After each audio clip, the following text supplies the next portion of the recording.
So I have the privilege to introduce Dr. Lawrence Beck.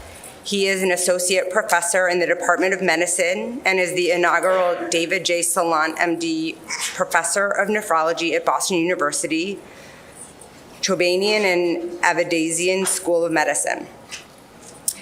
He directs the Glomerular Disease Center and is a practicing nephrologist at Boston Medical Center, just down the street. He graduated from Harvard Medical School in 2000 with a dual MD PhD degree, then completed his internal medicine residency and nephrology fellowship at Boston Medical Center, working in the laboratory of Dr. David Salant on the topic of membranous nephropathy. Drs. Beck and Salant identified the major target antigen in adult primary membranous nephropathy as the M-type PLA2R. This finding set the stage for the clinical use of anti-PLA2R autoantibodies for the diagnosis and monitoring of the immunological course of disease. Dr. Beck has also participated in the identification of other target antigens in membranous nephropathy, such as THSD7A, HTRA1, TGFBR3, and FAT1. And with that, I'd like to introduce Dr. Lawrence Beck.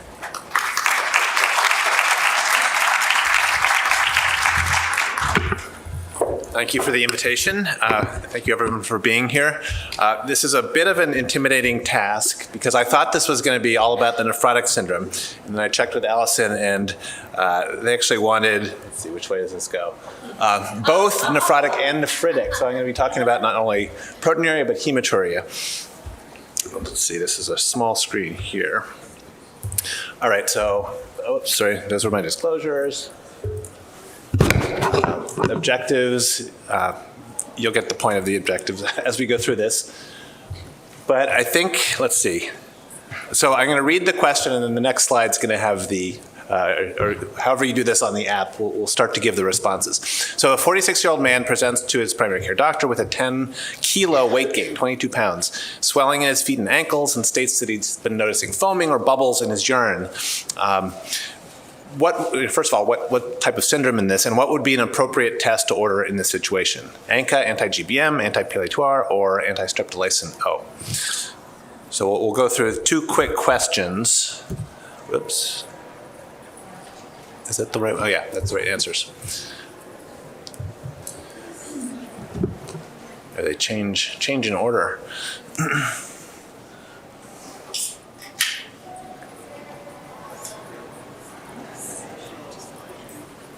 And once we get to 30, we'll close it. So we're almost there. Okay. So correct, anti-PLA2R is the only test that's going to tell you about the nephrotic syndrome, which that was. The other is the ANCA anti-GBM and anti-streptolysin O are suggestive of other nephritic disorders. So the next one's a similar type of question. So now you have a 23-year-old woman coming to clinic with joint pains, rash, mild ankle swelling. Her kidney function has deteriorated from baseline. UA shows 1+ protein, 3+ blood, 2+ leukocyte esterase without any evidence of urinary tract infection. So this is which is least likely to help narrow the differential diagnosis: antinephrin, ANA, ANCA, or anti-double-stranded DNA.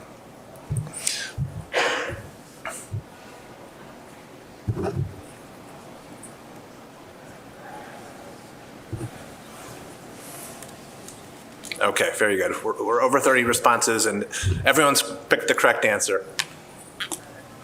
The lower three are involved, obviously, in nephritic syndromes. Antinephrin's a new autoantibody described in minimal change disease and primary FSGS. So good job. All right, so we do make this distinction of nephrotic, proteinuric disorders versus nephritic, more of an inflammatory disorder. And we often do this with labs, but one of our biggest tools is looking at the urine itself. So let's see, can I use this?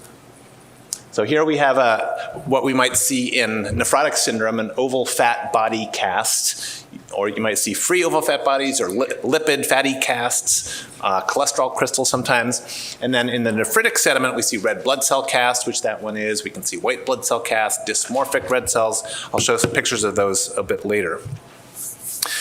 Now, the reason that glomeruli are so heavily involved in kidney disease is that the kidney filters the entire plasma volume about 50 times a day or more.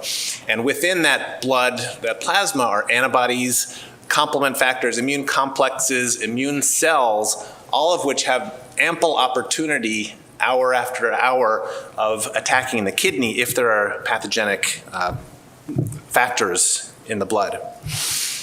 This is your basic schematic of a glomerulus. Blood in, blood out. We have the mesangium, which sort of holds everything together. We have the capillary loops with the endothelium on the inside, and the visceral epithelial cells or podocytes on the outside. The glomerulus itself is a dynamic structure. There are contractile cells. The mesangium can control the width of the capillary lumen. The podocytes themselves can contract or stabilize the filtration forces. So it's a delicate structure. It's made to last your entire life. Podocytes don't divide, but it is something that can be easily damaged by inflammation. I'm going to talk about different diseases, right? These aren't really diseases. They are histopathologic descriptors that pathologists over the last 5 or 6 decades have grouped into things like FSGS or membranous nephropathy or membranous proliferative GN or crescentic. But just remember, there are many etiologies that make up each of these. And for some of them, I'll dissect them a little bit. The basic diseases to think of, I'm not going to cover all of them, 90 minutes, but nephrotic syndrome, minimal change disease, FSGS, membranous, collapsing as a subgroup of FSGS, and then the secondary disorders from diabetic nephropathy, amyloidosis. Nephritic syndrome, you see a lot of them. The main ones I'm going to talk about are IgA nephropathy, lupus nephritis, and the crescentic diseases, ANCA and anti-GBM. And many of these can be seen in asymptomatic forms, may just have microscopic hematuria, and many of them can actually present as rapidly progressive GN. So there's a whole spectrum of severity of disease. I just found one recent article of biopsy-proven GN, primary GN, and the 3 most common nephrotic disorders are FSGS, minimal change, and membranous. IgA nephropathy is one of the more common primary forms of nephritic syndrome. They didn't include lupus nephritis in here because it was secondary. And then there are a whole host of others, which we won't get to all of them today. So I think, the first thing is thinking about what does my patient have? And there are several things you want to go through. Obviously, a good history, a good physical exam. And when I put the asterisk on history because you need to ask about other things, family history certainly, but also vaccines, recent illnesses, over-the-counter drugs, supplements. Alpha-lipoic acid has been recently implicated in membranous nephropathy. So think about other things. Occupation sometimes can be important. We obviously get basic kidney tests, urine tests that can give us a general sense of does this patient have proteinuria or hematuria. But then you can drill down a bit and order some more specific tests like the ones in the polling questions based on sort of the clinical parameters. Genetic testing, I'm not going to go heavily into that, but certainly there are panels available to look for different proteinuric disorders. And then finally, a kidney biopsy, if you need to get there, it's a relatively safe procedure and gives a lot of information. And schematically, we have the things you can look at in a patient or a patient's biological specimens. Okay, I already mentioned the 6 main diseases, the 3 nephrotic disorders, minimal change, FSGS, and membranous that we'll talk about in the first half, and then IgA nephropathy, lupus, and ANCA-associated vasculitis. I just want to talk a little generally about sort of what we have to use and think about. And people have divided the supportive care, the foundational care with immunosuppressive therapy, which is, I think, a good way to think about it. And Some of these are more familiar, the RAS inhibitors, diuretics, statins, and then there are newer ones that we're using for CKD and glomerular disease, like the SGLT2 inhibitors, the dual endothelin angiotensin receptor antagonists, and others that may come along. For immunosuppression, we've also had some historically used ones, excuse me, like prednisone, cyclophosphamide, then calcineurin inhibitors like cyclosporin, tacrolimus, now voclosporin. Mycophenolate came along, the anti-B-cell agent like rituximab, hydroxychloroquine and antimalarials have been around for treatment of lupus.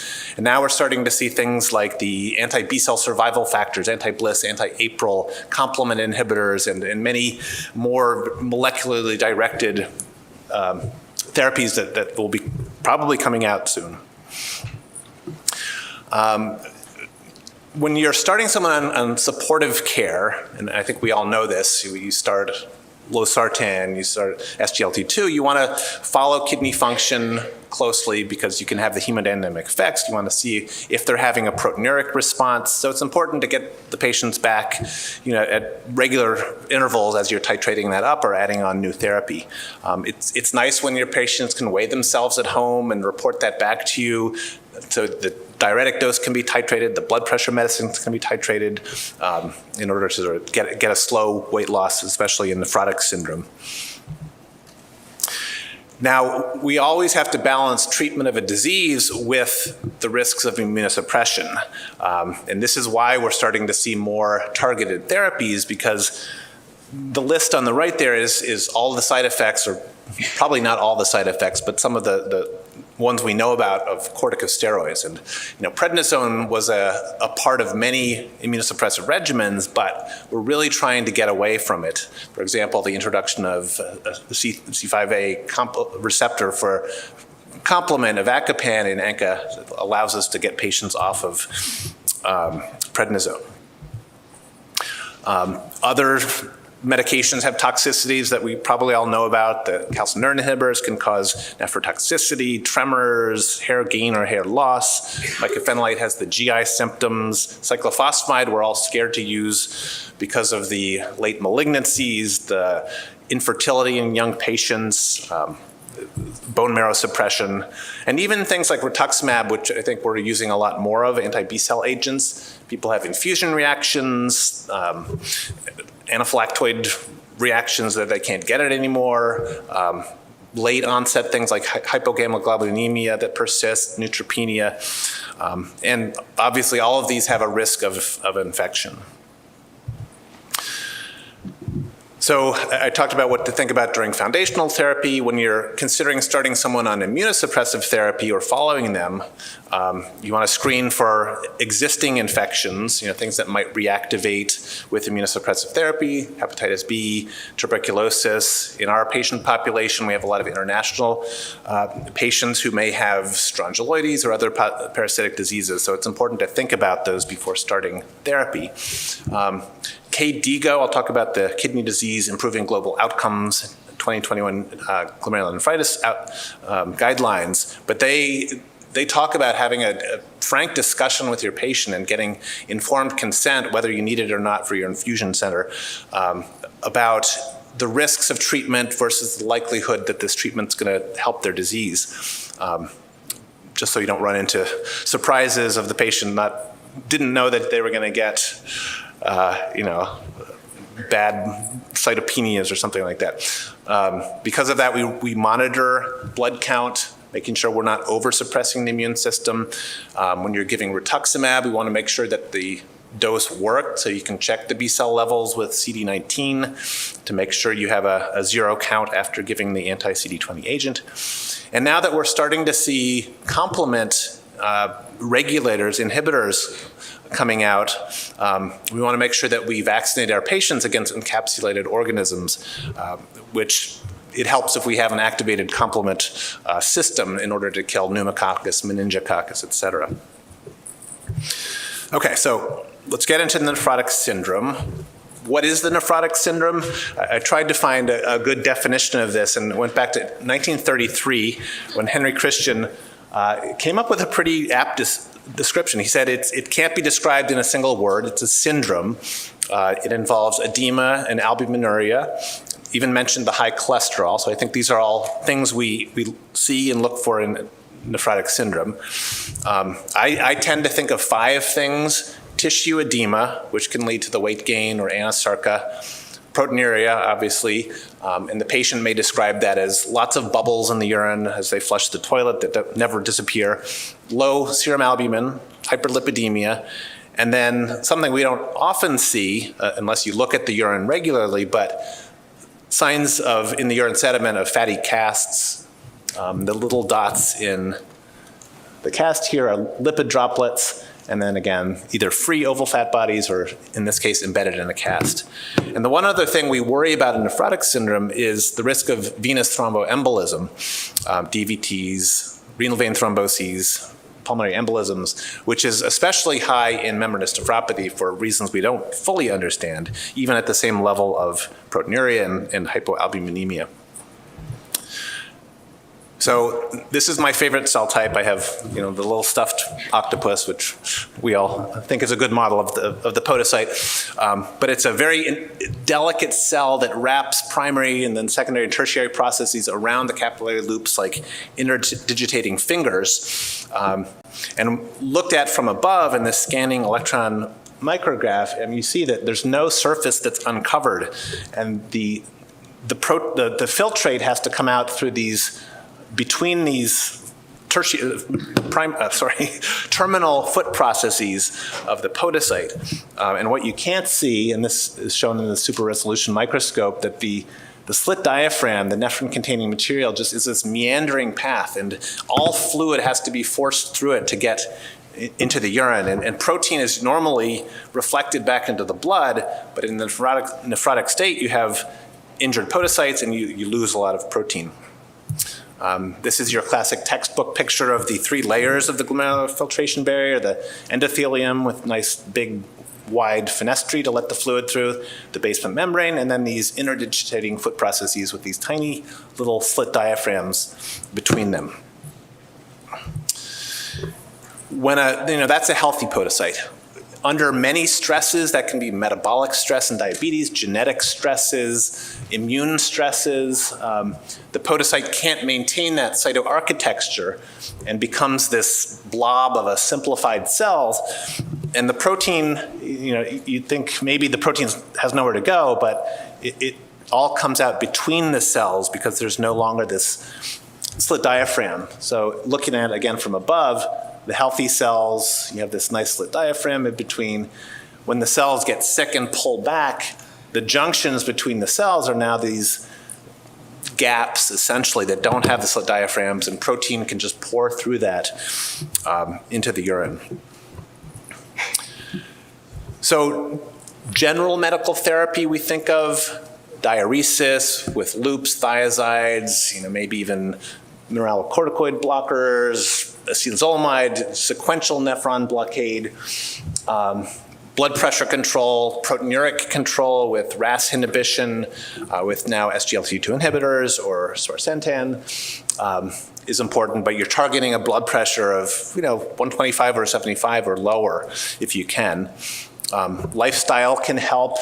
Weight loss, exercise, stop smoking, controlling dyslipidemia with statins or other agents, and then thinking about prophylaxis or treatment if the patient hasn't had a thrombosis for thromboembolism. Generally, the risk we think about under 2.5 is when we should anticoagulate patients, and warfarin and low molecular weight heparins are really the tested ones. We don't know about the DOACs like apixaban, even though people are using them widely. There is variation in serum levels because of the protein binding and the loss in the urine.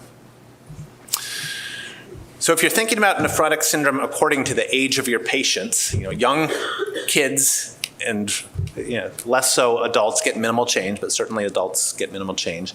Then in adolescence and young adulthood, we think of FSGS. And then membranous nephropathy is pretty rare in children.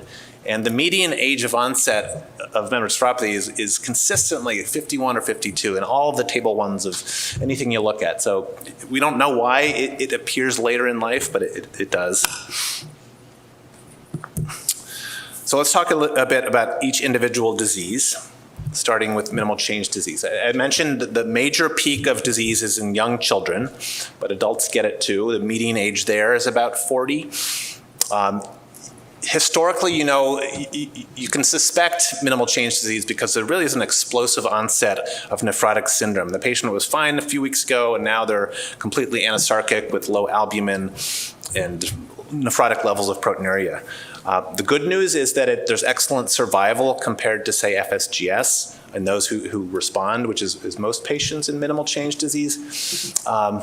And historically, sometimes patients have, an allergy, a bee sting, a vaccination, a flu, some sort of viral illness that has triggered this. Sometimes it's NSAID use. It's one of the, possible side effects of ibuprofen, other NSAIDs, membranous nephropathy is another. And then certain malignancies and systemic disorders like Hodgkin's lymphoma can be associated with minimal change disease. There's really no good diagnostic tool, I'll talk about a possible one, other than a kidney biopsy. And in children, they just go ahead and treat with steroids, and if the disease goes away, they call it steroid-sensitive nephrotic syndrome, and that's likely minimal change disease. If it's steroid resistant, that may be more genetic causes or FSGS. It's called minimal change because the kidney biopsy shows basically normal light or an immunofluorescence, and you only see this effaced foot process phenotype by electron microscopy. I put the asterisk because there is a new antibody that was in the question, the anti-nephrin, that may give a hint of minimal change, and there's evidence of that on the immunofluorescence. So this, it probably doesn't come out in this light. But Helmut Ranke at the Brigham, who's been a renal pathologist for decades and world-renowned, has noted for decades this, what he called a fine dusting of IgG. So there shouldn't be a lot of IgG staining in minimal change, but if you do a high exposure, you get some basement membrane staining. But he noticed this punctate IgG over the podocyte cell body that he called fine dusting for many, many years. And the thought was that minimal change was caused by some T-cell abnormality, maybe some permeability factor that was acting on the podocyte. But it wasn't until a few years ago when Astrid Wines and Helmut Ranke and the lab at the Brigham made a connection between nephrin and this punctate staining. And it turns out that there are autoantibodies to nephrin, and what Dr. Wines did was stained, again, the super resolution microscopy. This is the slit diaphragm. And you could see in red, the staining is for nephrin at the slit, the slit diaphragm, and then green is IgG, and where there's yellow, the two are in the same place. So IgG and nephrin were co-localizing, whereas other podocyte markers didn't. And then they went on to say maybe these are antibodies to nephrin, and actually could show that with an ELISA that about 30% of this cohort of minimal change had antibodies to the slit diaphragm protein nephrin. So that's great. There's still no clinical test, unfortunately, so you have to just look for that fine dusting or have your pathologist look for this. But then there was a paper that came out from the Hamburg, Germany group, Toby Huber's group, that confirmed this and even went further. In kids, there's about 50%. In children with minimal change or idiopathic nephrotic syndrome, because they never were biopsied, who hadn't been treated, almost 90% had these antibodies. And then they looked in adults, and adults with minimal change had about 45%. And even primary FSGS, we'll talk about that next, 9% of those had anti-nephrin antibodies. And it was pretty specific for this group of diseases, which some people consider a spectrum minimal change FSGS.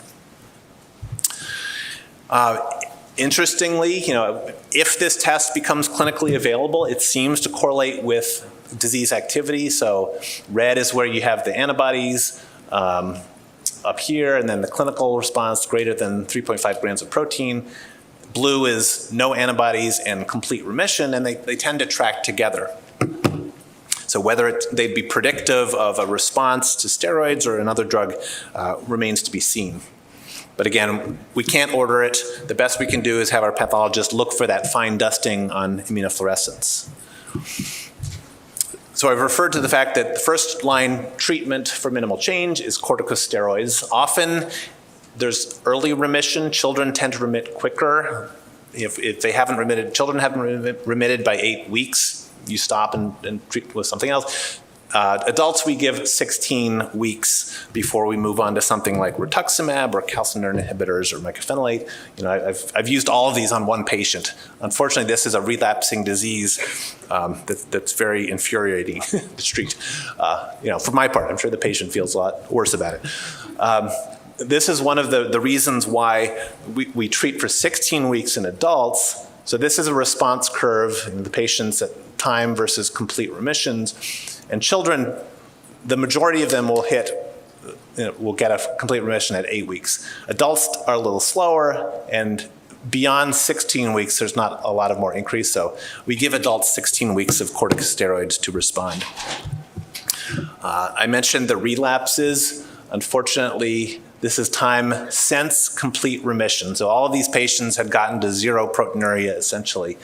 And then these are the ones remaining in remission, and you can see it just drops down very quickly. So many of these patients have relapses, despite successful treatment, right? So what do you do about frequent relapsers, patients who are dependent on a low dose of steroids? If they've gotten to remission and they have 1 or 2 or 3 relapses a year, you can treat them again with corticosteroids. These days, people might think of treating with rituximab just to see if that gives them a longer relapse-free period. Those are having 4 or more relapses per year. We do tend to try calcineurin inhibitors, mycophenolate, cyclophosphamide, and now the trend is towards using anti-B-cell agents like rituximab. I've maintained people who are steroid dependent on low dose tacrolimus or cyclosporin, allowing the prednisone to come off, but then you have to taper that CNI, the calcineurin inhibitor, over years. And even that's not successful. So then my next thing is to go to rituximab. Okay, so that's minimal change disease. We're going to go on to its sometimes cousin, FSGS, which again is not a disease. It's a biopsy pattern that your pathologist will tell you that there's some scarring. So focal, meaning less than 50% of the glomeruli in the sample. Segmental, meaning only a portion of the tuft. So you have some of the glomeruli have scars in part of the glomerulus.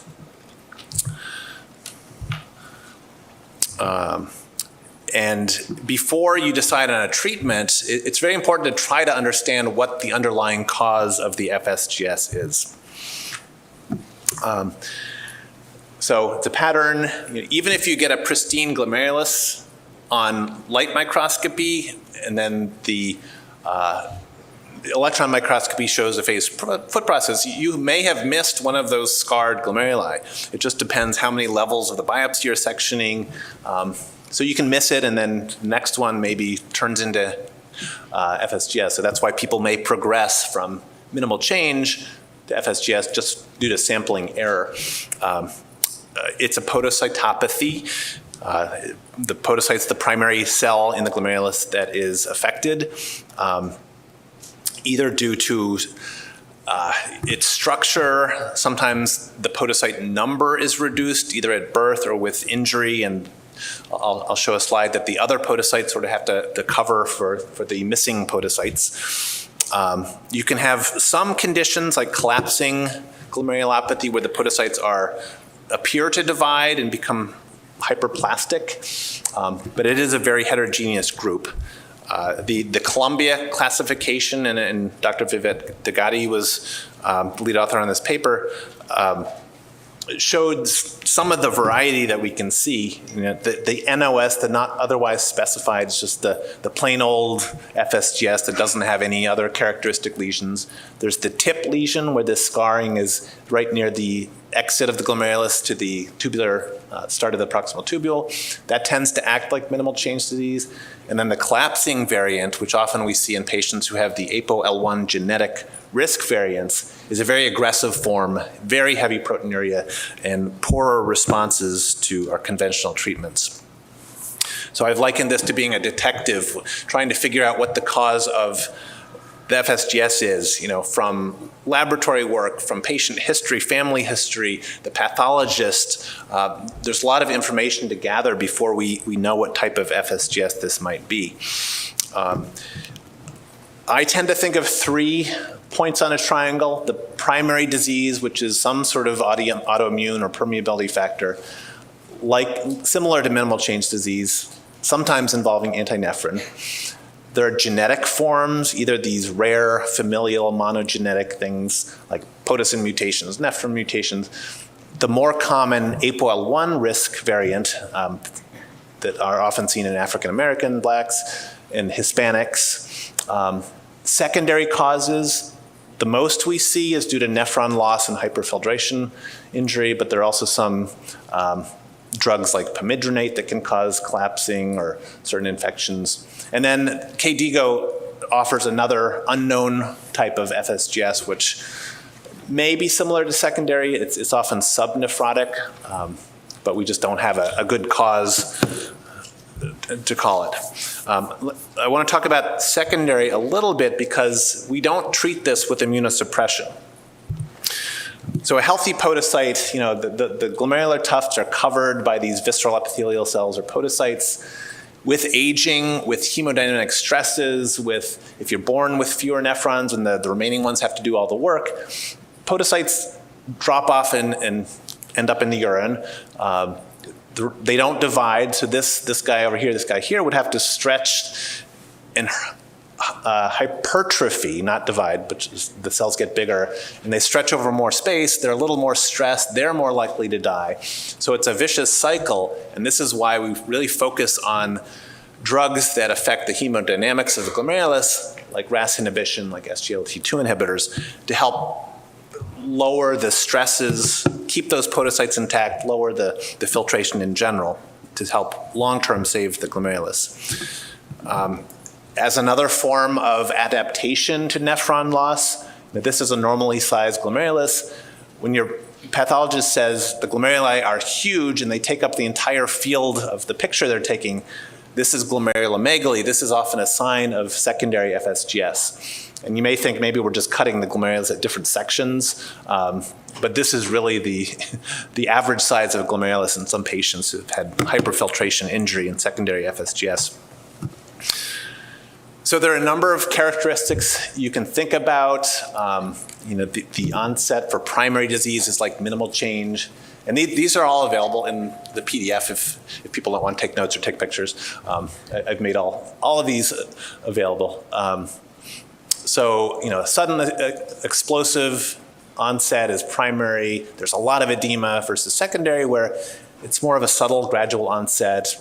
You might not have as much edema. Albumin might be closer to normal, where's that one? Whereas it's typically low in primary. So we see a lot of this. We shouldn't be treating secondary with immunosuppressive agents, rituximab, prednisone, because you'll do more damage than good. The variants, they're important, I think, only when you find a tip lesion, which acts like minimal change, is usually responsive to steroids, or when you find a collapsing lesion, which may be in the setting of APOL1 variants, but also some other viral infections, HIV, COVID, parvovirus, that you really want to treat that aggressively and warn the patient that this you may have a rapid decline in kidney function if we don't get this treated. This is just one example of survival curves, so freedom from kidney failure with treatment. So tip lesions tend to do well, 100% survival. Which one is this? The NOS tip lesion, then the NOS version, sort of mediocre FSGS does somewhere in between, and then the collapsing, you lose kidney function quickly, and they have the worst outcomes. So I mentioned that antinephrin can be seen in a few cases of primary, 9% in this series, but we still really don't know what the cause of this other is. So there's a lot more research that needs to be done, and hopefully more targeted therapies will exist. Maybe these are all antibodies, and we're going to find that rituximab, anti-B-cell agent, should be used for everyone. Or maybe these are permeability factors, and we can target different pathways. So stay tuned.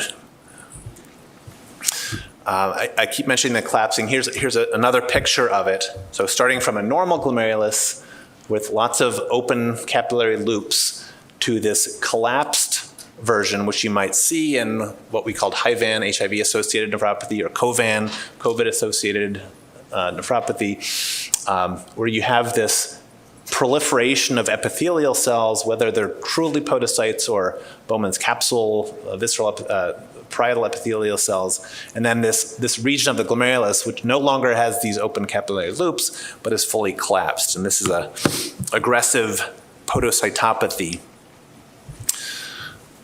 Other genetic causes, I'm not going to talk much more about, but these tend to show up in children. There are many different podocyte genes that, if disrupted, will lead to an altered podocyte morphology. The genetic testing kits out there often will pick these up. So if you have a younger patient with a family history, I'd recommend a genetic screen. I think one recent realization from this genetic screening was that the most common variant associated with FSGS was the type 4 collagen alpha 3, alpha 4, alpha 5 genes that we initially associated with thin basement membrane or Alport syndrome. That carriers, heterozygotes for these, can go on to have a full FSGS picture. And this was, partially the work from the Columbia group, who screened a number of cohorts, general CKD or cystic kidney disease or proteinuric kidney disease, and found that in these glomerular phenotype, most of these were the collagen type 4 genes.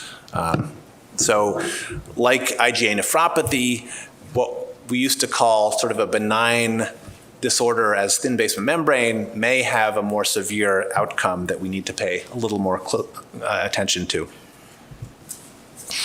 There are probably talks on APOL1 here. There's a drug that can now target APOL1 that's been in clinical trials. It's a very common variant that seems to have arisen in West Africa, and now many blacks in America carry one or two APOL1 variants. It can lead to many phenotypes. Initially, the trials looked at FSGS to see if there are any genetic or ancestral components. So FSGS is common, this collapsing lesion, complete scarring of the glomerulus, focal global glomerulosclerosis, and then this microcystic, huge tubular dilatation that often goes along with the collapsing lesions can be seen. Treatment is supportive, renal protection, blood pressure control, et cetera. But then the treatment for the subtypes, the 3 subtypes, differs. I mentioned that secondary, you should stick to renal protection alone, avoid immunosuppression. Primary, you start out like treating minimal change disease with steroids. If after 16 weeks there's no response, you can move on to calcineurin inhibitors. Rituximab can be tried as well. And then most genetic disease doesn't respond to steroids. There are a few genes, like podocin can sometimes respond. But again, renal protection, sort of trying to preserve the life of this kidney. I just want to point out that, again, compared to minimal change disease, this is from the Nephrotic Syndrome Study Network, minimal change, many patients go into complete remission. These are months, I think, yep. FSGS, you're only getting to about less than 40% will reach a complete remission at 2 years. So this is why we need better agents than we have.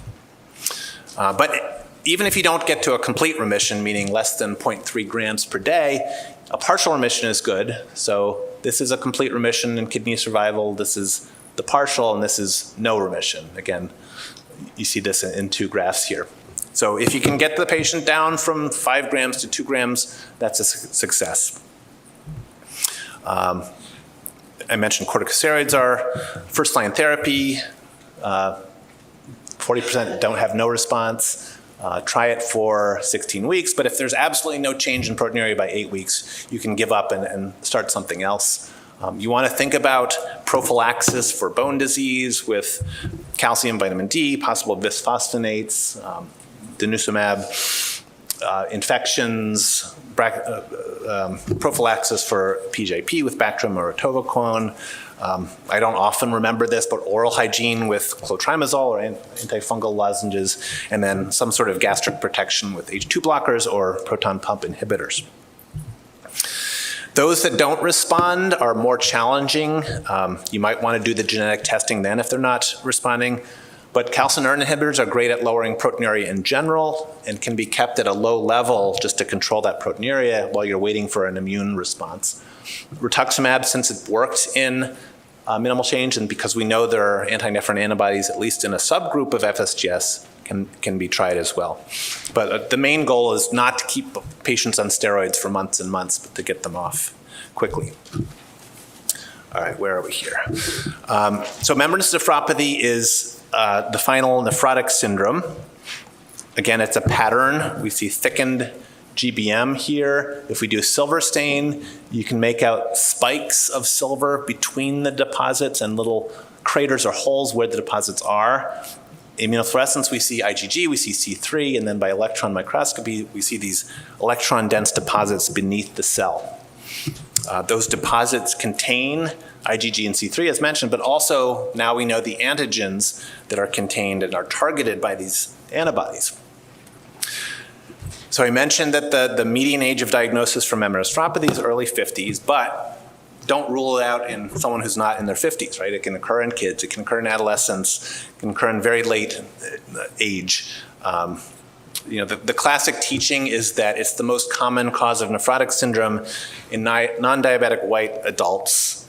But I want to point out that it's seen in all races, all ethnicities, all ages, so it's always a possibility. And unlike minimal change or primary FSGS, there's a gradual onset of the swelling, the weight gain, the bubbles in the urine. So, you can ask the patient, has this been going on for months? When did the weight gain start? When did the swelling start? Was there anything that happened? Sometimes we have histories of funny infections in the head and neck area like a year before the onset, which may or may not be relevant. For diagnosis, this is from the KDIGO 2021 guidelines. The first thing to try is measuring anti-PLA2R. If it's present and the patient really has no other secondary causes, non-diabetic, you don't have to go forward with biopsy. You've made a non-invasive diagnosis of PLA2R associated membranous. It's a very specific test, and if it's there, then that patient 99% or more of the time has membranous nephropathy. If you don't find it, then you don't know what the patient has. They might have PLA2R membranous that's already in remission, but you should go ahead and biopsy that patient. PLA2R is just a podocyte protein. We didn't know it before 2009 that it was part of the podocyte, but it's very well expressed by the podocyte. And for genetic and other maybe environmental reasons, people develop autoantibodies to it that then form these deposits. So it's normally within the cell. When the antibodies cluster it at the base of the podocyte, PLA2R is shed, and you get these PLA2R containing deposits beneath the podocyte. It never fully goes away in the podocyte. Some people get confused by that. It's still made, but it's a lot stronger in the deposits, so pathologists titrate their antibodies only to see the deposits. And this is what you might see in a PLA2R-associated membranous with this fine peripheral capillary loop staining, and then a case of membranous that's not PLA2R-associated, you don't see that. There is some in the cells if you ramped up the exposure, but it's not what the pathologists are trying to do. They want to show that this is negative. So since we've had these clinical tests for anti-PLA2R since 2014, I say 2009 because that's when the paper was, we can use it for diagnosis, but more importantly for monitoring therapy or response to therapy.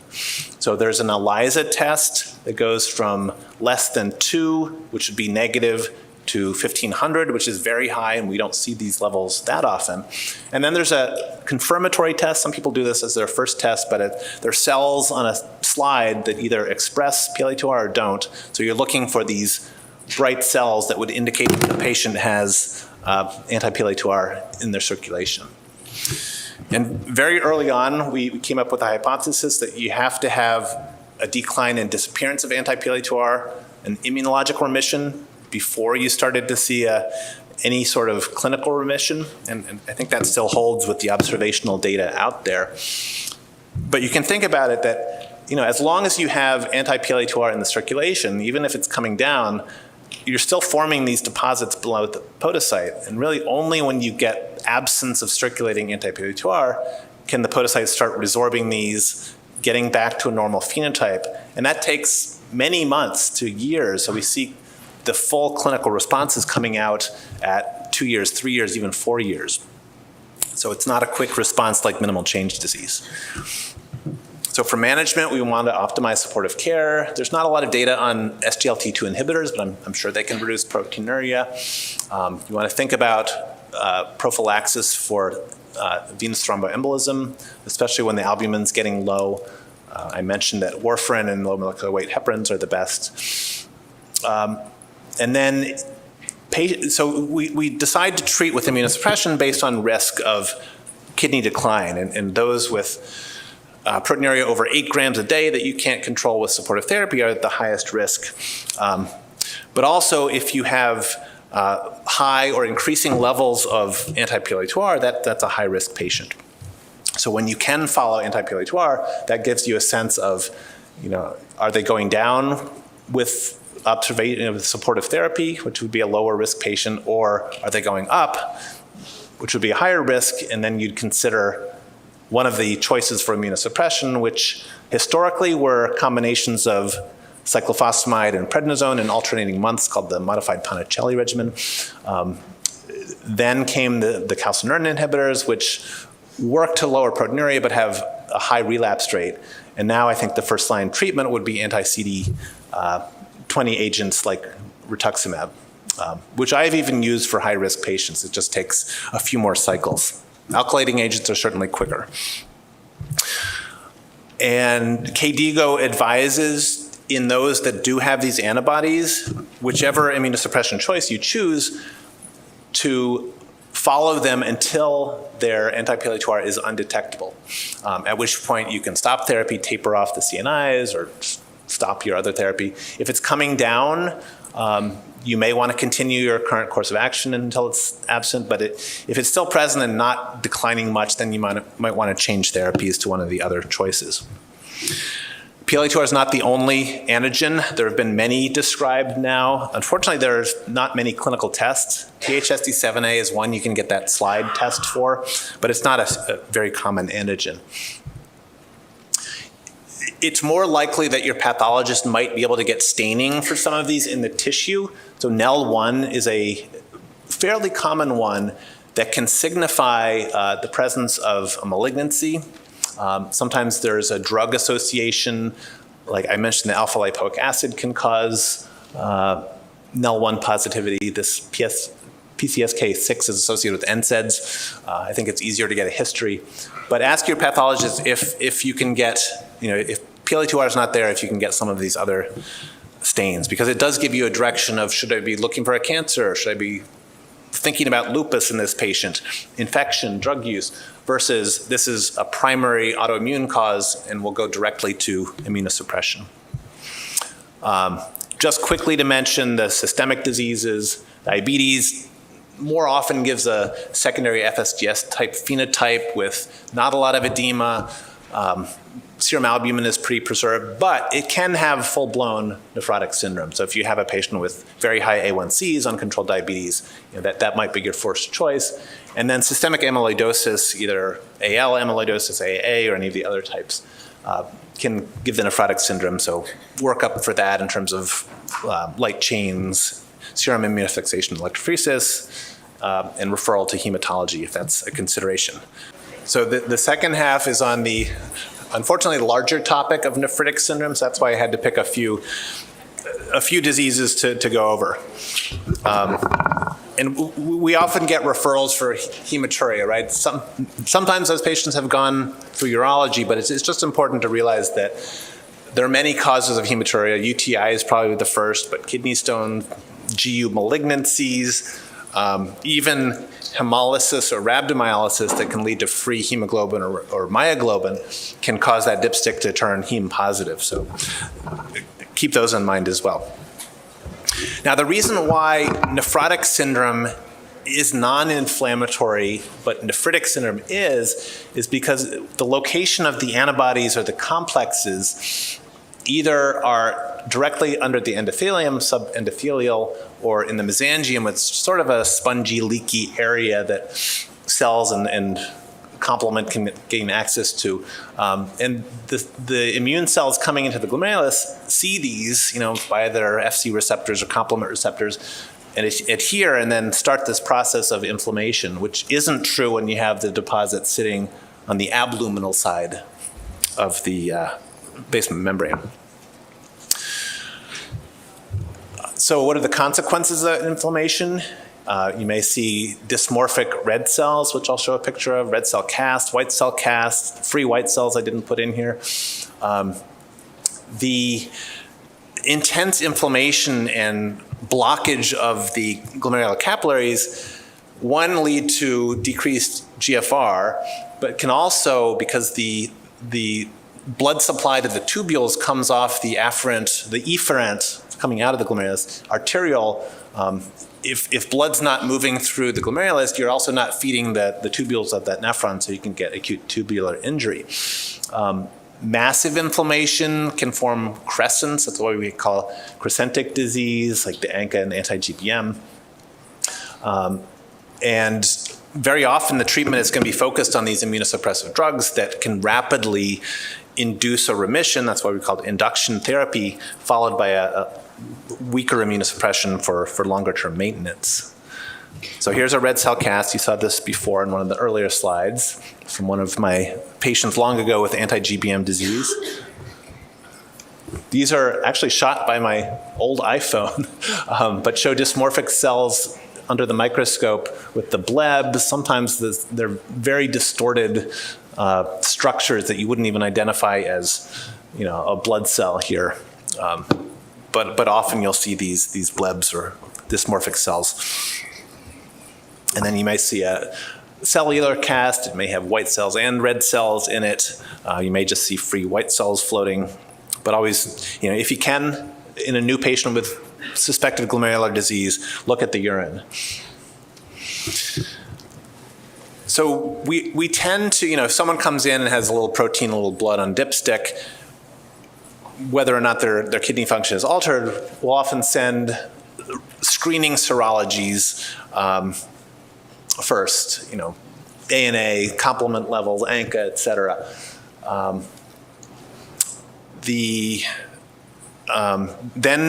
if a biopsy is done, which it often is, by light microscopy, we'll see many cells. And the preferred term these days is hypercellularity versus an exudative lesion or a proliferative lesion, because cells aren't really proliferating. There's just a lot of cells there. You may see crescents. The immunofluorescence pattern can be very useful, and the classifications are often grouped this way. So you have the linear IgG staining in anti-GBM. You may have granular starry sky type pattern in the immune complex mediated diseases, and that can be many things: autoimmune, infectious, et cetera. And then posse immune means minimal immune staining by immunofluorescence is often the ANCA associated diseases. So here are just a few examples. We've seen membranous, which is not a nephritic disorder, but IgA nephropathy has this classic mesangial staining for IgA. And anti-GBM is actually a very pretty, the whole GBM is decorated with these antibodies. So it looks like this ribbon pattern if you can sort of sense the 3D structure of it under the microscope. The patterns are sometimes important. So if you have strong IgG, strong C3, that's suggestive of immune complexes. If you see strong C3 without immunoglobulins, that many times can be a C3 glomerulopathy, glomerulonephritis, or dense deposit disease. As I mentioned, the anti-GBM has linear staining, and then postimmune tends to have minimal IgG. So things you might think of down here, and serologic tests you can order to get after some of them would be below. That's if you get the biopsy first and then have to pick serologies, but often it's the other way around. The serum pattern of complement C3 and C4 can give you a hint sometimes. So both C3 and C4 are often low in active lupus. If only the C4 is low, you're thinking more of a strong, huge immune complex disorder like cryoglobulinemia or hepatitis C associated MPGN. In infection associated, where you have activation of the alternative pathway, you may see only a drop in C3. And then unfortunately, many disorders, nephrotic and nephritic, may have normal C3 and C4. So I was thinking about how I think about my glomerulonephritis patients, and I think it's important to think of them over the continuity of care, but there's a spectrum of presentations for any one disease, and then patients are presenting along this longitudinal course, and you may be catching them at disease onset, when they're in remission, when they've had this for a decade and they have chronic changes. Our goal is always remission of their inflammatory disease and getting that disease into immunological and clinical quiescence, but we're worried about, and we try to prevent the flares and relapses. For the purpose, not only to avoid high blood pressure and edema and gross hematuria, but also we want to save the kidney. We want to stop the accumulation of these irreversible lesions. So eventually there's CKD management, and many of these patients may reach end-stage kidney disease, and then we're thinking about transplantation, and will this disease recur in the allograft? Okay, so I think probably IgA nephropathy has been getting the most attention in the past few years of all the glomerular diseases. It was first described in 1968 as Berger's disease. He's a French nephrologist, Berger and Hinglet, noting many of the things we still notice: predominant mesangial IgA, hematuria that was almost often gross hematuria, and a slow progression, but many patients did need transplantation, and the realization that this could recur in the allograft. We now know it as IgA nephropathy, as a heterogeneous disease, can be asymptomatic, you can have gross hematuria, you can have even rapidly progressive GN with IgA. It's very common worldwide, with a spectrum highest in Asia, lowest in Africa, but it's the most common glomerulonephritis worldwide. We had told our patients at one point that this is a relatively benign disease and not to worry about it, and then data that I'll show in the next few slides from the RADAR data bank in UK showed that many of these patients actually are going to reach end-stage kidney disease, so now we need to treat it seriously. We've seen a lot of new drugs come through the FDA accelerated approval pathway, which requires the drug to show a significant reduction in proteinuria at 9 months, and then that drug can get approved under this accelerated approval, contingent on the trial being completed at 2 years and showing an effect on eGFR decline, slowing eGFR decline, which I think we're all confused about how to use them, how to get them through insurance, and sort of what combinations of therapies our patients should be on. I don't have the answers to that. IgA, there's no serological marker for IgAN. Kidney biopsy is required. If you see that pattern of mesangial IgA, it could be the primary disease. It could be associated with a systemic vasculitis, previously called Henoch-Schönlein purpura. It could be liver disease, inflammatory bowel disease. So they're secondary causes which may or may not need the same treatment. You probably should treat the underlying, say, bowel disease. Cirrhosis, unfortunately, we don't have any great treatment for other than transplant.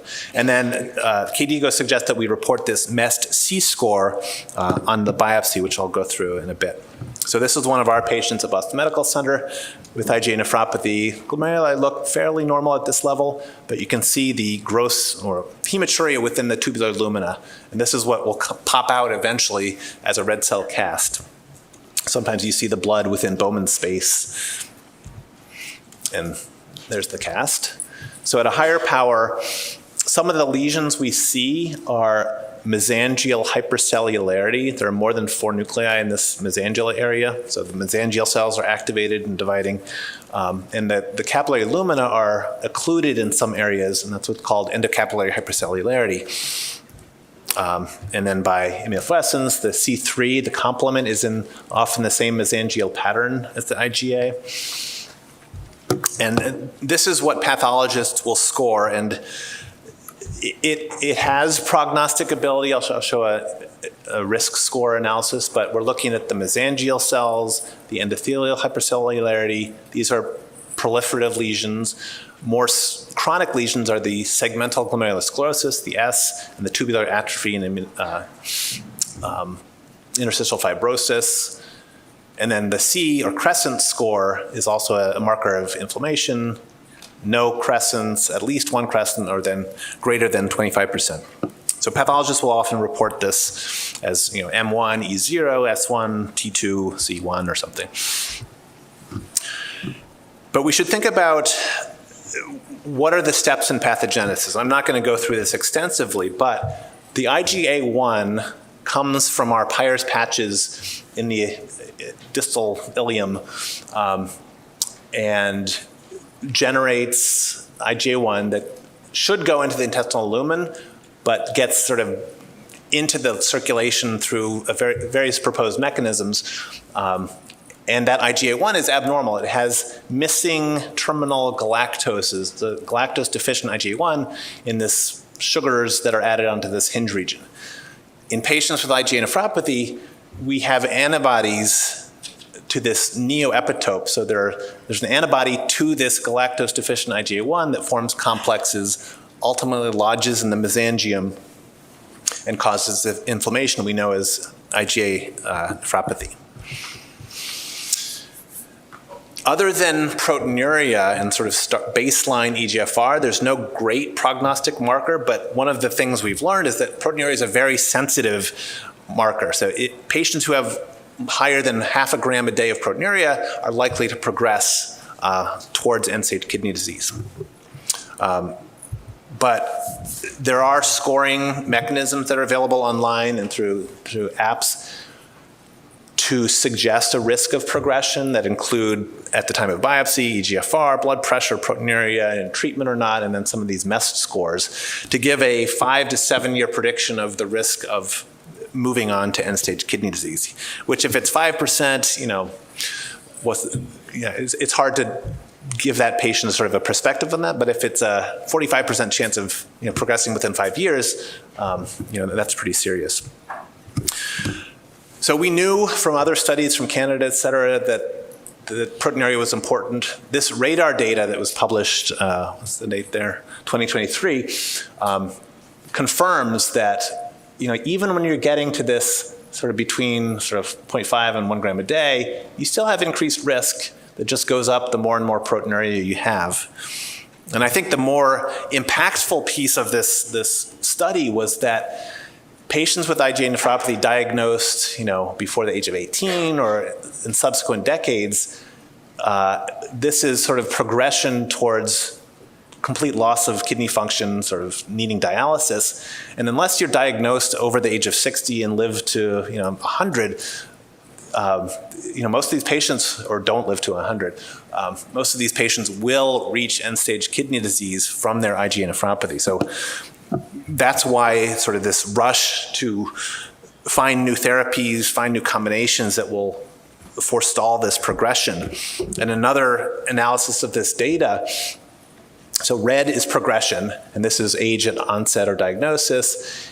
And this is what you need to limit your annual GFR decline to.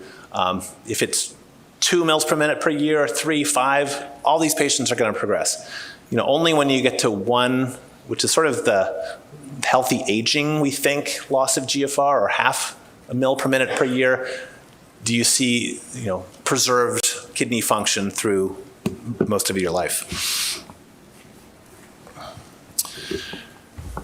So first you want to assess risk, and with supportive care therapy, RAS inhibition, SGLT2s, sparsentan, et cetera, if you can get them down to 0.5, great. Those that remain over 1 gram a day of proteinuria are the ones at risk and need further therapy. This is pretty standard for many glomerular disorders, but optimize supportive care with blood pressure, with RAS inhibition, with other things. Diet, a high animal protein diet is not great, so more of a plant-based diet can help preserve kidney function. And then our final audience polling question. We have a 34-year-old woman with creatinine of 1.3, which is probably abnormal for her, 1.6 grams a day of proteinuria, long-standing microscopic hematuria, undergoes biopsy that shows IgAN. The pathologist reports the MEST score as M1E1, S0, T0, C1, so some inflammation, a predominance of IgA and C3. You start the ARB irbesartan and uptitrate it to its highest dose of 300, but proteinuria remains greater than a gram. So which medicine would you choose next? Rituximab, sparsentan, iptacopan, prednisone, or targeted release formulation budesonide?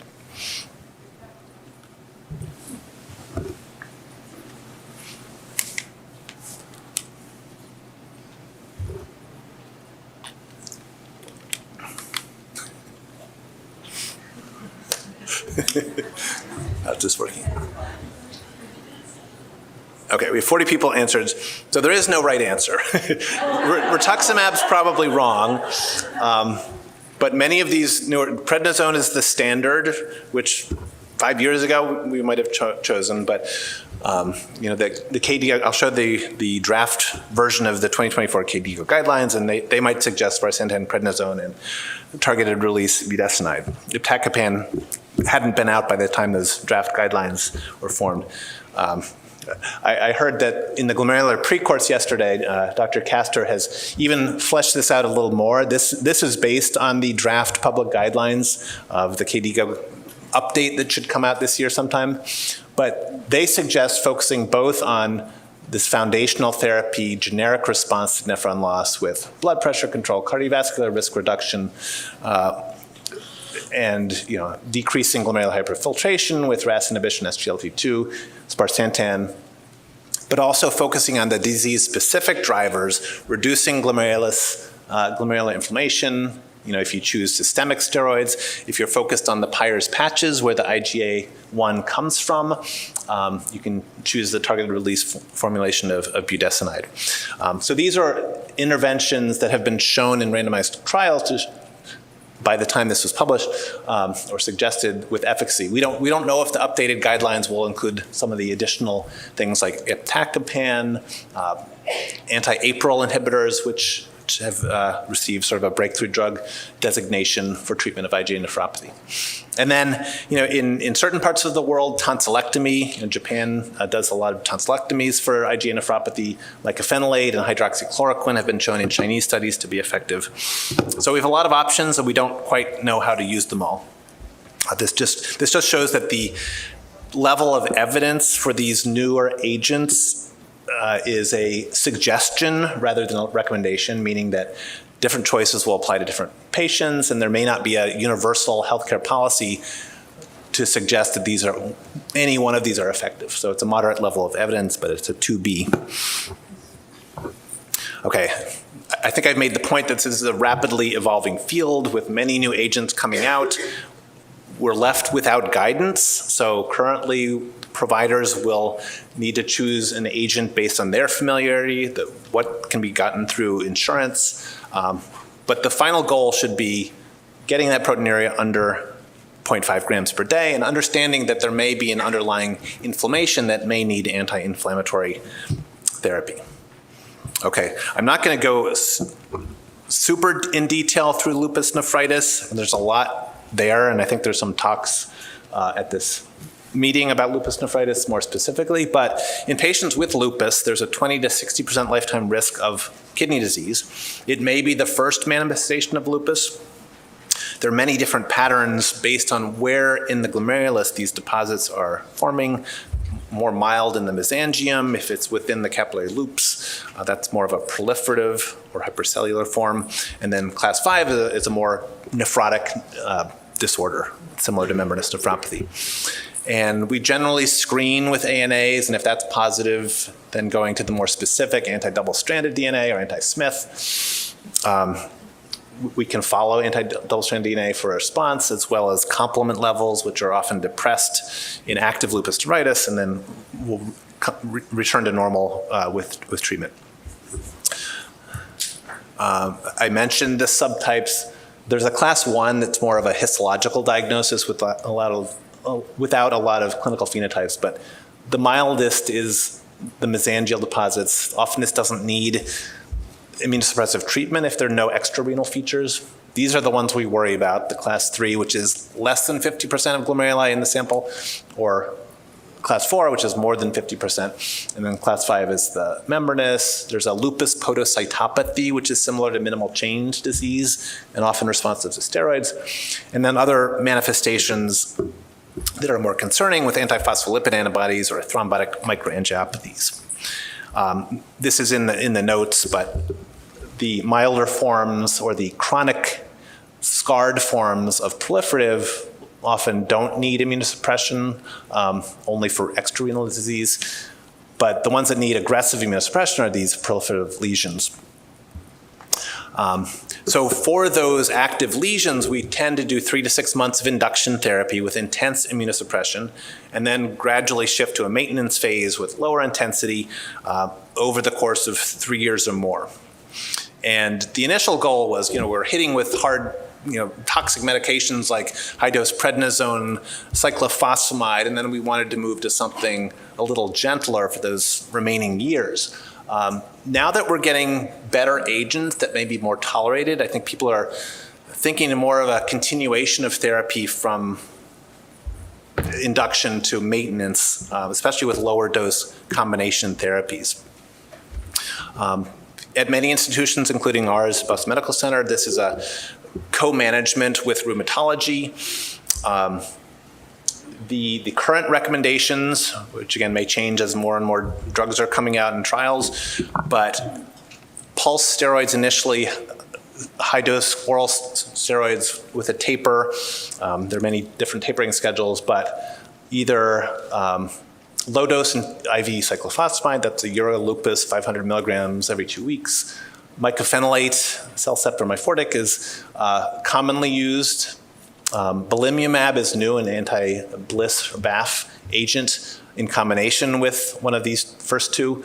And then as popularized in China and now being more used here, combination therapy with prednisone, mycophenolate analog, and a calcineurin inhibitor, and voclosporin is the most recent addition as a calcineurin inhibitor. This was an interesting paper I just read by the Mayo Group, Fernando Fervenza, suggesting that while clinical remission is in all the guidelines of, we should get the proteinuria below 0.5 to 0.7, we should look for resolution of hematuria, we should look for improvement or stabilization of EGR, that really what we're hoping for is an immunologic response, and maybe we should be following, even more so than clinical response, the disappearance of anti-double-stranded DNA and normalization of the complement levels. The point was also made that the histologic changes, those of you that might do repeat biopsies, some things go away quickly, but other inflammatory lesions take a lot longer. So their quote was, I like this, "It takes a while for the oven to cool down once it is turned off." So you shut off the immunological response, and you still may have lingering changes on biopsy.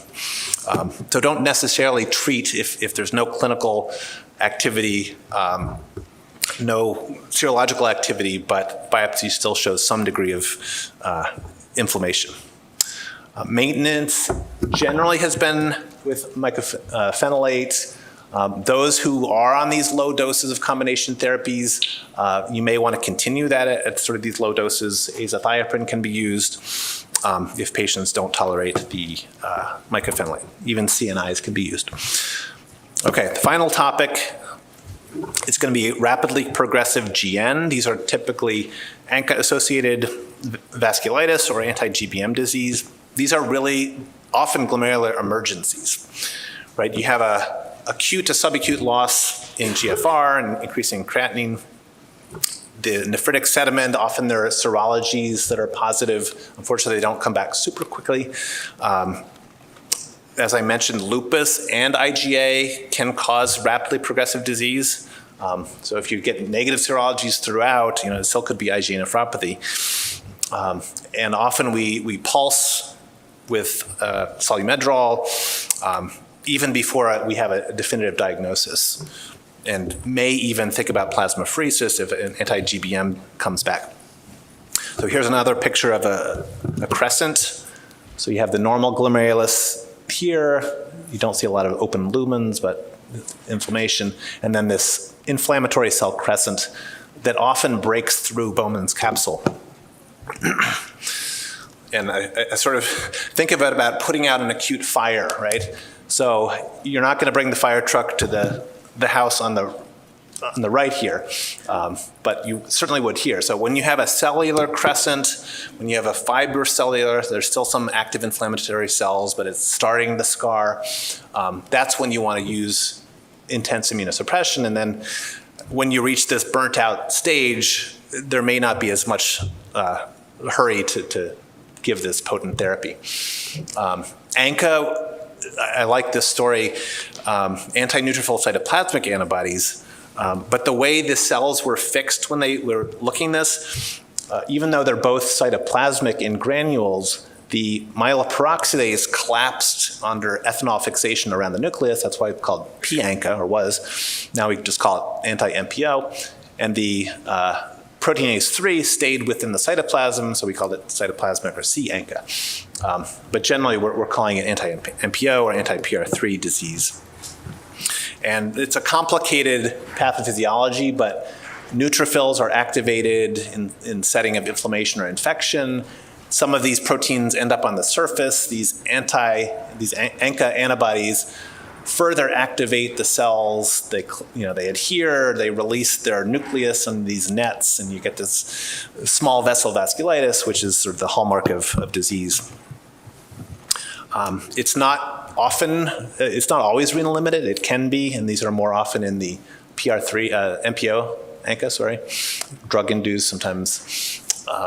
But as you get more and more ENT symptoms, and that can be ear, nose and throat,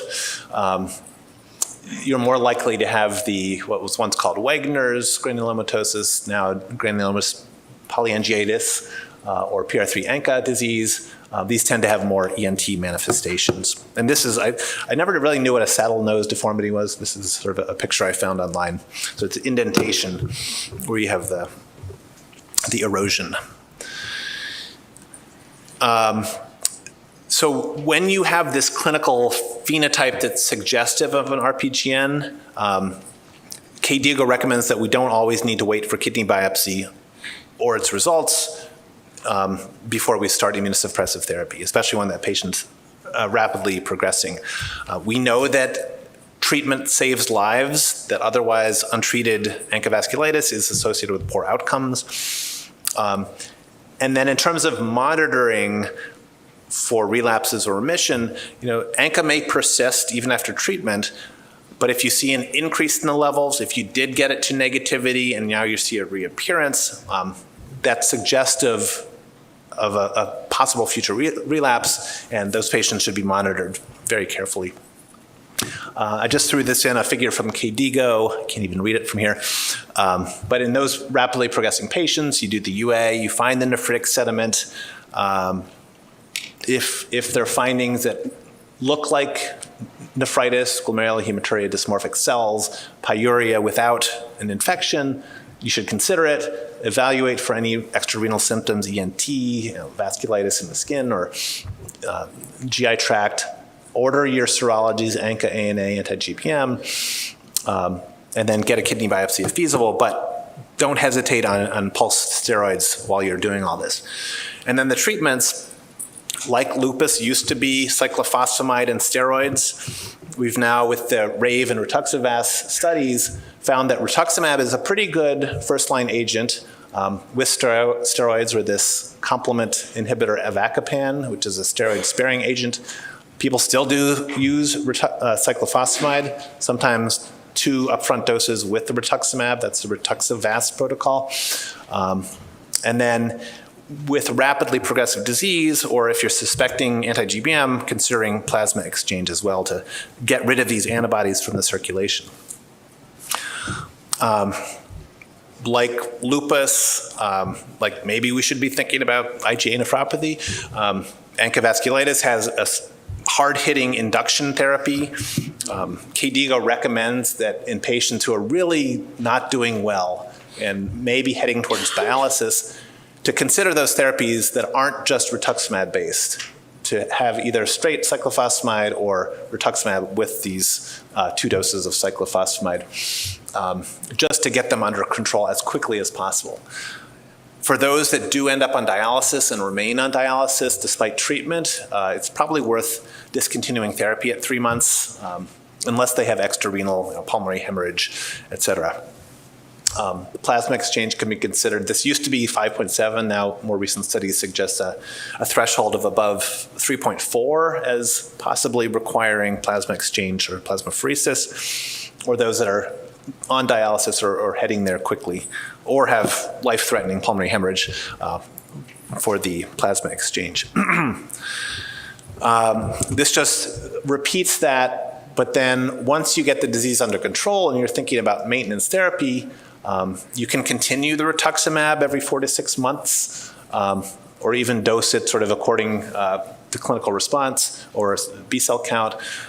Or the other choice is to switch to azathioprine, tapering the glucocorticoids, and then at some point ending the maintenance therapy. And I think that's the question of when we actually do that. Let's see. So 18 months to 4 years, I've had patients who have limited GFR reserve who just wanted to continue rituximab for even longer. I finally talked them out of that. But 4 years is probably a good time to have that discussion if everything's quiet. And then when considering withdrawal, I mean, how much renal reserve does that patient have? Do they have the PR3 or GPA type ANCA, which is more likely to relapse? Versus MPO, or maybe you're going to end maintenance therapy a little earlier. Anti-GBM is a little more aggressive. It quickly leads to permanent kidney failure. It has a bimodal peak in the 20s and 30s, and then later in life in the 60s and 70s. Smokers and those exposed to hydrocarbon exposures damaging the lung basement membrane, which has the good pasture antigen, or the may start the disease. It can be a renal-limited anti-GBM nephritis, but it can be this pulmonary renal syndrome, which we call the good pasture syndrome, and has the potential for massive and fatal hemorrhage. And just of note, one of the first epitopes that was found in kidney disease is this non-collagenous domain of the type 4 alpha 3 collagen, so the epitopes are here. And there's a fascinating story about how these 2 type 4 collagen filaments are linked together with sulfilamine bonds that get broken in the exposure maybe to hydrocarbons, exposing these cryptic epitopes in patients who are genetically predisposed to having autoantibodies. So it's an interesting pathophysiology of this disease. And you may get this linear staining. These are some pretty aggressive crescents that have, as you see here, broken through Bowman's capsule and just are merging with the tubular interstitium. So you want to treat this quickly with similar agents, cyclophosphamide often. You can't wait for the rituximab to kick in.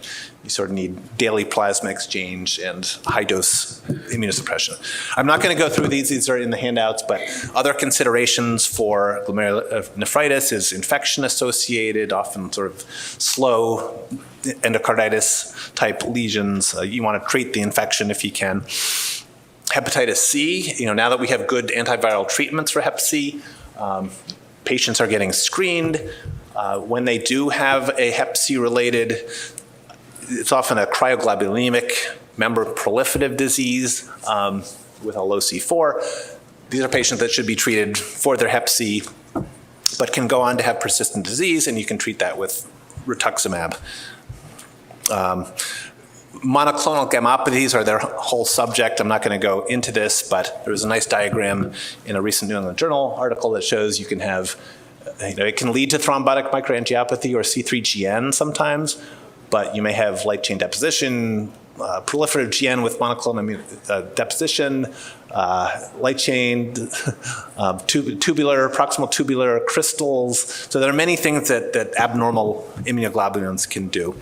And then another complicated topic that we're starting to get some therapeutics for, but complement dysregulatory disease, the C3G, the C3GNs, the dense deposit atypical HUS and TMA, and I think there's a talk on atypical HUS on Saturday afternoon, if you're interested there. But again, screening with free light chains, serum immunofixation, urine immunofixation can be helpful, and then consultation with a expert in complement or a TMA team, as we have at Boston Medical Center. So thank you for making it through these 90 minutes, whirlwind tour, I call it. And like any tour, we can't see everything at one time, so you're encouraged to come back and explore glomerular disease on your own. But as we think about a patient in clinic, think nephrotic, nephritic, what can we test for, what can we rule in or out? Knowing that a kidney biopsy is pretty well tolerated and easy to do and can provide lots of answers. When you have a known diagnosis, you want to figure out where that patient is in the spectrum of their disease and tailor their therapy appropriately. Knowing that clinical practice and new drugs are going to continue to evolve. I put the KDIGO and KDOKI resources in the last slide. It's a good start, but even they can't keep up with the change. So, talk to colleagues, talk to experts, come to meetings like this to learn more. So I think I'll end there, and if we have time for questions, and maybe some came in, thank you. Thank you. Thank you so much, Dr. Beck. Yes, a few questions have come in. We'll start with the easy question first, I think. How long after you start someone on RAS blockade or an SGLT2 inhibitor would you see a significant reduction in the proteinuria when you're looking at the UACRs? I mean, I think it can be fairly quick because it's largely a hemodynamic change. These drugs have an effect on the renal circulation and the efferent and afferent arterioles, and that's the main mechanism of reducing the flux of protein through the glomerulus. So, I think it's pretty quick, and I don't necessarily have patients come back the next week. But if you can get a measurement within a few weeks, I think that's reasonable before you up titrate or add something else. Thank you. Since the Nolasco publication is about 40 years old, should we continue to use the same 8-week and 16-week cutoff to check for response? Yeah, I thought that was a nice picture. I'm not saying that was the entirety of the data, but I think that's still recommended. Going to lectures by Jerry Appel at the Columbia course and ASN, I think that's in the KDIGO is still recommending that. There is a new, I think the public draft document of the childhood nephrotic syndrome is out. I don't know when the adult one's going to come out, but that may change just based on newer therapies we have, and maybe we, in these days of steroid sparing, in transplant, in glomerular disease, and many things, that those weeks might change. And there might be better things to monitor than a proteinuric response to see whether prednisone, in precision medicine, maybe we'll know who's going to respond to prednisone or respond to CNIs or respond to some novel drug. But for now, we have these guidelines of 16 weeks. How quickly does it take for the podocytes to hypertrophy to compensate for other podocyte loss? That's a good question, and maybe it's been studied in a mouse or something, but I think it's a good question, right? So if you lose a podocyte, and there's been beautiful studies shown at the ASN of podocytes popping off under real time. And podocytes are pretty motile. They've actually shown a cell migrating over the course of hours. But yeah, how long is that basement membrane uncovered and fluxing protein? And that's why you think you get these scars, because the proteinaceous filtrate is misdirected and gets into the Bowman's capsule and forms this synechiae or scar. But I think podocytes can move, but I don't know how long it takes them to sort of build up the strength to cover an entire space. Probably quicker than we think. All right. And I think the answer to this is going to depend on the center, but at what point in the treatment of primary IgA would you offer the patient placebo-controlled trial versus drugs that are currently already approved? Yeah, I think that's, having had some discussions today, that is a problem in clinical trials, that there are all of these new choices, and yet we still need to have trials. So how do you balance, I could get you this drug, it might take a little work through prior authorization, but I can probably get you this.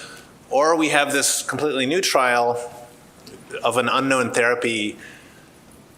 So I think it's a serious discussion with the patient, who should be the first choice, rather than trying to recruit into a study, which, some people are trying to fill up a study and will push that study. But I think if there are drugs available and the patient certainly doesn't want to risk getting a placebo, that discussion should be had. I do think trials are becoming more patient-centric and trying to limit placebo groups, or have a 6-month placebo that gets crossed over to the active agent. So they probably wouldn't be on a placebo for a number of years, but might be able to drop out of the trial or switch over.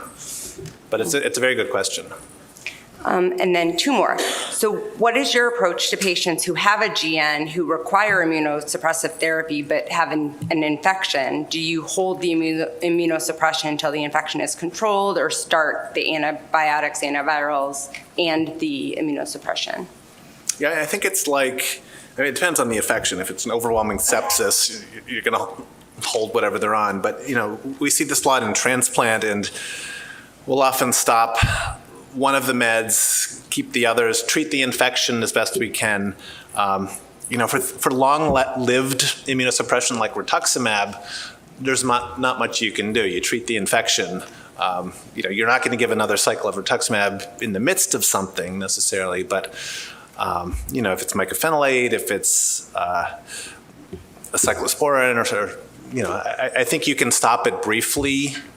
You're not going to have a huge relapse. But if you have a few medicines and can stop one, sort of allow the immune system to come up to a higher level of surveillance and microbe killing, that's reasonable. It probably is context dependent in some cases.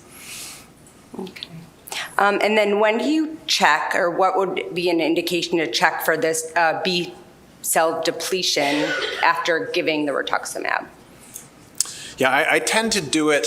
The problem with rituximab, it's a chimeric mouse human monoclonal antibody, and some people develop antibodies to rituximab, to the murine portion, and we may not know if they have these anti-rituximab antibodies until we notice that the rituximab is no longer working.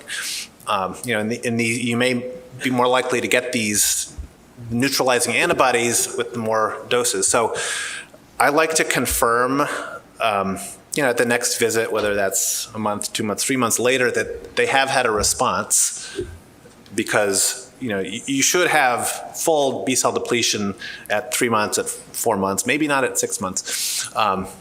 So I like to check that each cycle has worked, and if it hasn't, then you might think about either switching to a non-B cell agent or trying to get one of the 2nd generation anti-CD20 agents, which are more humanized and less likely to have antibodies that keep them from working.